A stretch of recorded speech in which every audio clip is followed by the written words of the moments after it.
అందరికీ నమస్కారం. ఇంతకుముందు ఎక్కడి నుంచి వచ్చారంటే ఇండియా అని చెప్పేవాళ్ళం. ఇప్పుడు భారత్, అందరూ చప్పట్లు కొట్టున్నారు ఒకసారి. భారత్ అని ఎప్పుడు పేరు పెడతారా అని ఎదురు చూసేవాడిని. ఎన్నాళ్ళకి అది కుదిరింది.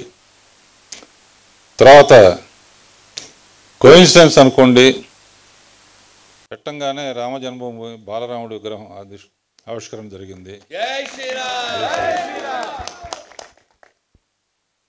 గూడూరు నారాయణ రెడ్డి గారు, ముందు మిమ్మల్ని మెచ్చుకుంటున్నాను సార్.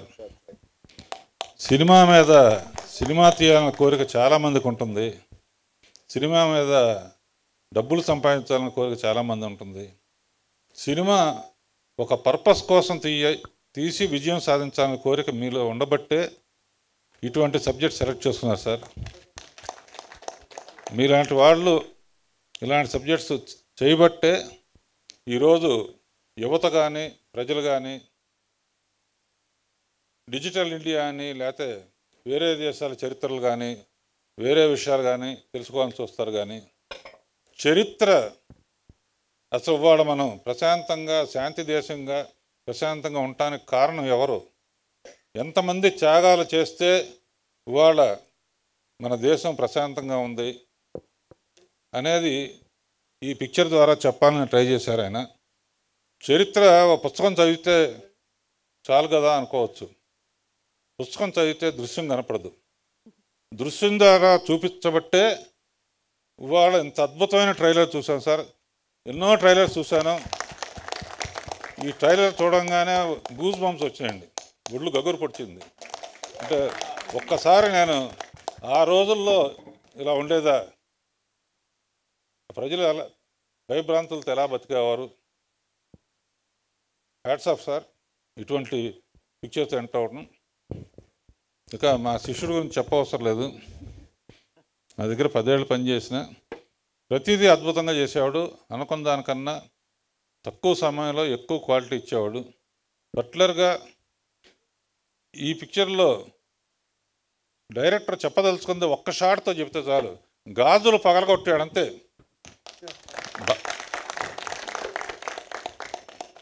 గాజులు పగలగొట్టడంతోనే టోటల్ అర్థమైపోయింది. కానీ వేరే ఏమైనా చేయొచ్చు, విగ్రహం కింద పడేయచ్చు, లేకపోతే ఇంకోటి చేయొచ్చు. గాజులు పగలగొట్టడంతో స్త్రీ శక్తి ఏమిటో అర్థమైంది. అందుకనే అనసూయని సెలెక్ట్ చేసుకున్నట్టున్నారు.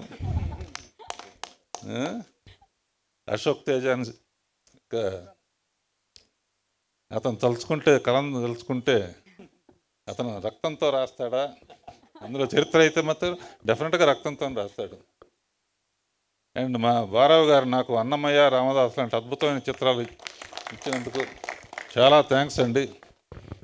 ఎప్పుడు ఎక్కడికి వెళ్ళినా కూడా మళ్ళీ అన్నమయ్య తీయండి అంటారు. దానికి కారణం మీరు అండ్ మిగతా ఆర్టిస్టులు అందరూ. Debut film, all the best.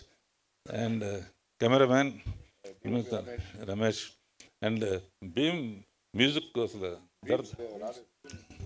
మకరం దేశపాండే.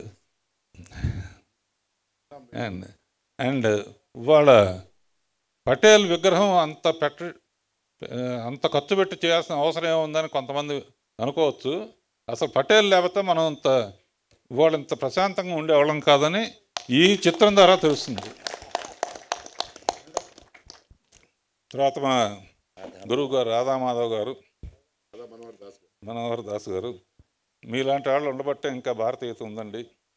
మీకు ఎటువంటి మంచి సబ్జెక్ట్స్ ఇచ్చినా భారత్ గారి ద్వారా కవర్ చేయండి. చాలామంది ఇలా తీయటానికి రెడీగా ఉన్నారు. అండ్ మిగతా టెక్నీషియన్స్, ఆర్టిస్టులు అందరు కూడా శుభం కలగాలని. ఈ పిక్చరు ఒట్టి ఇండియాలో రిలీజ్ చేస్తానంటున్నారండి. అన్ని దేశాల్లో రిలీజ్ చేయండి. ఆల్ ఓవర్ వరల్డ్ తెలియాలి. మన భారత్ విషయం ఏంటో వాళ్ళకి అర్థం అవ్వాలి. And all the best Narayana Reddy గారు. ఈ పిక్చర్ స్ఫూర్తితో ఇంకా మంచి మంచి చిత్రాలు తీయాలని కోరుకుంటూ సెలవు తీసుకుంటున్నాను. రాఘవేంద్రరావు గారు మీ స్కూల్ నుంచి వచ్చి ఆల్రెడీ ఒక డైరెక్టర్ రాజమౌళి గారు మొత్తం అసలు సినిమా దృష్టిని మార్చేశారు, సినిమా స్కోప్ని మార్చేశారు, ప్రపంచం అంతా మన తెలుగు సినిమా గురించి మాట్లాడేలా చేశారు. ఇప్పుడు నెక్స్ట్ యాటా గారు రాబోతున్నారు. సో దీని గురించి ఏమంటారు మీరు ప్లీజ్? ఏటా ట్రైలర్ చూస్తేనే అర్థమైంది కదా, ఇక ఎవరు చరిత్ర తీయాలన్నా ఏటా దగ్గరికి రావాలి, ఎవరు భక్తి సినిమాలు తీయాలన్నా నా దగ్గర రావాలి. మిగతా సినిమాలకి తీయటానికి చాలామంది ఉన్నారు. చాలా థ్యాంక్స్ అండి, all the best. Thank you sir, thank you.